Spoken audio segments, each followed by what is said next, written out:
In a restaurant, chefs are trained, from day one, to follow one simple rule: do not waste food. Restaurants are in business to make money, and restaurants cannot stay afloat if they throw away a great deal of food. I am not referring to spoiled food or food from customers' plates, thank goodness, but I am talking about the so-called scraps that most people throw out every day. When you cut onions, save the skins and ends. Save every part that you would normally throw away. Do the same with every other vegetable you process in your kitchen. Save all of the ends and all of the scraps in a brown paper bag in your refrigerator. In classic French restaurants, throwing away onion skins is a serious offense. You could actually lose your job. The same goes for bones of any kind or even lettuce scraps. Save everything that is not rotten or spoiled, scrap or not. Then, once or twice per week, depending on how much vegetable scrap you accumulate, you throw it all into a pot, fill the pot with water, and boil everything for 3 to 6 hours.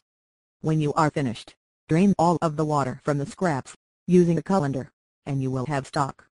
If it's just vegetable scraps in your pot, you will have a big pot of vegetable stock.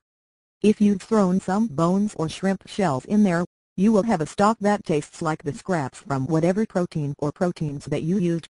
The stock is full of vitamins and nutrients, the very same nutrients that would normally go in the trash as scrap. You may not want to eat a leafy carrot top, but there is nothing wrong with extracting all of the flavor and nutrients. So what can you do with the stock, now that you have made it? 1.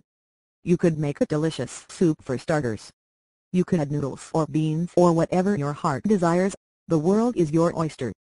2. You could thicken it and make a sauce.